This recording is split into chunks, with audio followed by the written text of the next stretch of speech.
Onun üçün bu dünýäden gitme ýok.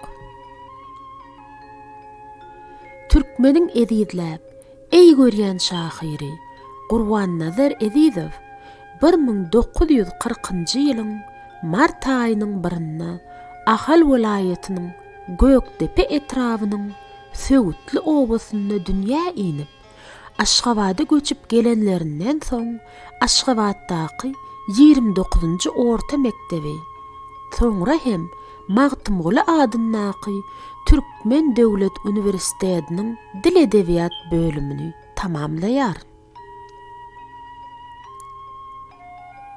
Gurban-Nazar zergärler maşgalasynda kemala gelýär. Onuň atasy Hümmed ağa ussat zergär bolup, soňra ogly Eziz onuň kesibini dowam etdirýär.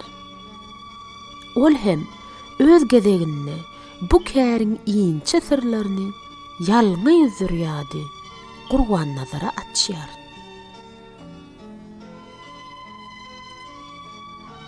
Ejeti Halnawat öý hojalykçydy. Ýan ýollaşy Hally Gurban-Nazar bakyýete göç edilýän soň ýokary bilim alyp 29-njy orta mektepde ýaş nesli bilim terbiýe bermek bilen meşgullanýar.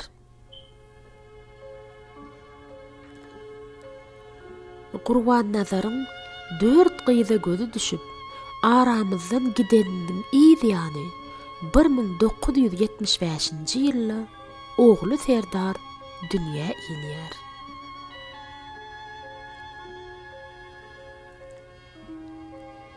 Edebiýat taryhynda şeýle hem biziň döwrümizde de özüniň kimdigini aňmakçy bolup synanşan şygyr usatlary az däl.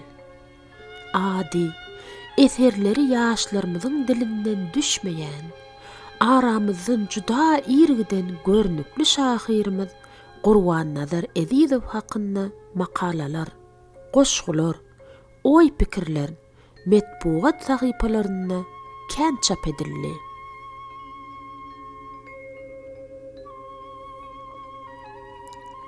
Ol barada öz kärdeşleri, alymlar, jurnalistler, mugallimler bile du demek bolan dosýarlary az ýazmady.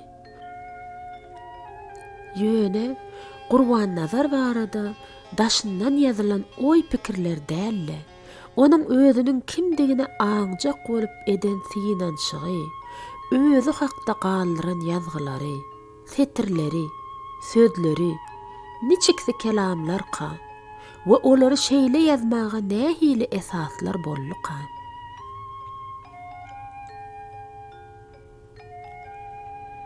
Şahyryň döredijliginde şu diýilli pursatlary üns edip, şeýle meýilleri ýydarlamanyň hem onuň bize goýup giden edebi mirasyny öwrenmekde belli bir manysy peýdasy az däl. Hawa, Gurban-Nazar Ezizowyň öz ýanyndan özüne baha bermek, onda da ir döwürden baha bermek synanşygy ýok eken diýsek, lap etdigimiz bolar.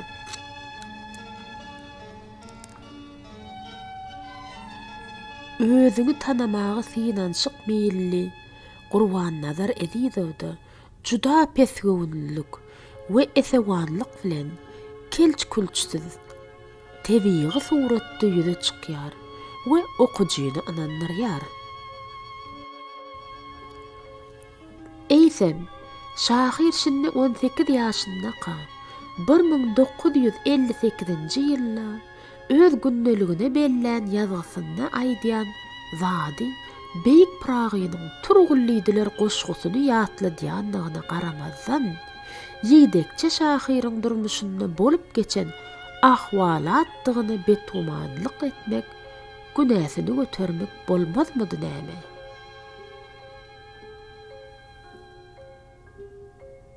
Gündelikdäki ýazgysynyň mazmununa üns beriň.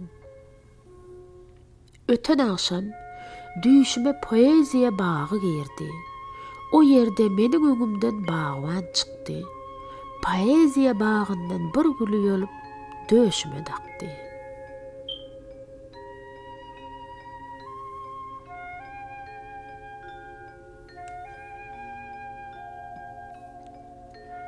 Gurban-Nazar Ezizowyň özüne baha berşi, döredijilikdäki, durmuşdaky ornuny kesgitlemäge eden synanşygy, örän kiçigöwünlik we salykatlylyk, saýhallylyk bilen edilen synançyklaryna uly zat uzakdan uz görünýär diýilşi ýaly.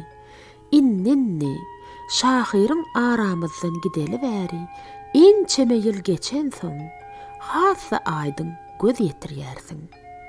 Meselem, onuň döredijiligine şeýle anyk manyly setirlere duş gelýärsiň. Barlygymda pikirim bolsun ajaýyp, gidemden soň gidenligim bilirsin.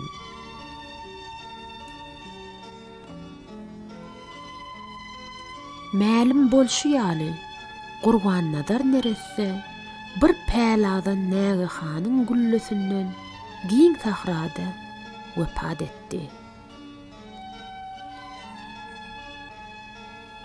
Bu gara topragy ganym siňen soň men hasam münasip ýaşamaklyga.